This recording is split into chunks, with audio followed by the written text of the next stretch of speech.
Hello everyone, Paul Hodgson here, Box of Frogs. Going to go through a very unusual thing for me actually. I normally use Capture NX or View NX from Nikon, but today I'm going to show you a very quick conversion to black and white without using Channel Mixer. So let's go find an image I want to work on. I'm going to choose this one called Jane 29. When it finally appears, it has, but on my other screen. Okay, so here's Jane, and what I would normally do, certainly in Photoshop, is I'd make a copy of this because I want to keep this original JPEG, but I'm going to create a new one. So I'm going to go up to Image, Duplicate. I'm not sure what it is in Elements, so you'll just have to find it through Elements, but effectively try and follow what I'm doing because it may be very similar if not the same. So I'm going to keep this as the original, and I'm going to create a copy, and there's the copy. So I can close that one down now. I'm working on an entirely new version of that previous photograph. So here's Jane. What I want to do is convert it to black and white. I'm just going to change my tool here, convert it to black and white.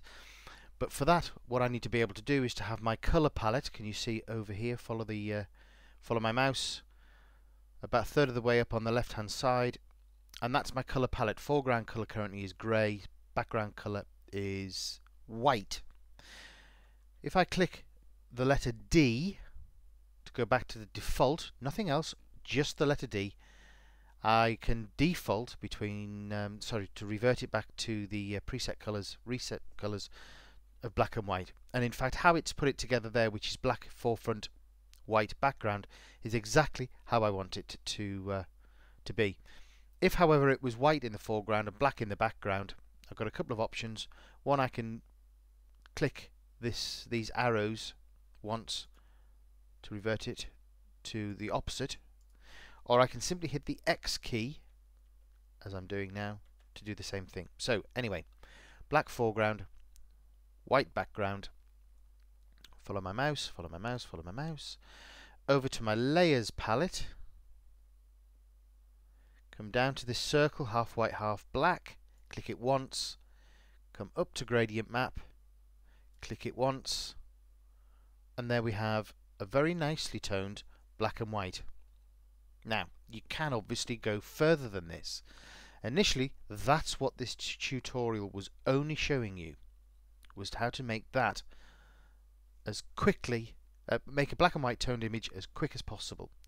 For me, it needs a little bit more definition, so I use a few other little cheats. You can be very specific using the channel mixer if you want, but back down to this black and white circle, come up to curves and simply click OK. No need to do anything with the curve.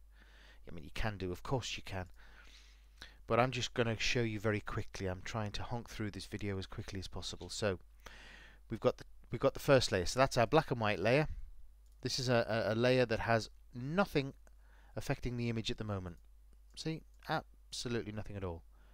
What I'm going to do is I'm going to go up to the blend mode and change it from normal. I like soft light.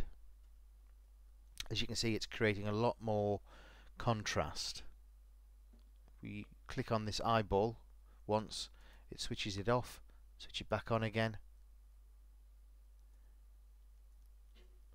But now you have a couple of other options available to you.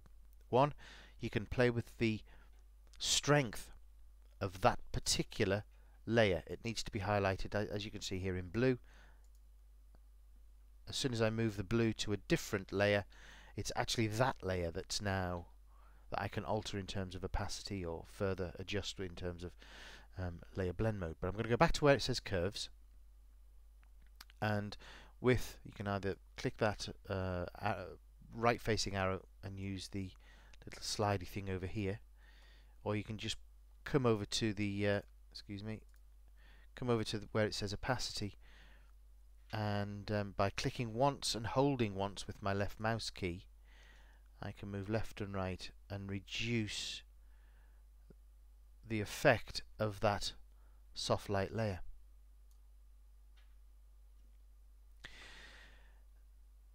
that'll do for the moment. What I do intend to do is make a future video that goes into these little beauties, these little white areas here called layer masks. These are currently white. White is revealing the entire soft light layer. If I were to have it black in there, it would hide this layer, and then we could reveal it by using a different tool. But for now at least, that's all I want to do. Okay, thanks for listening. Speak soon.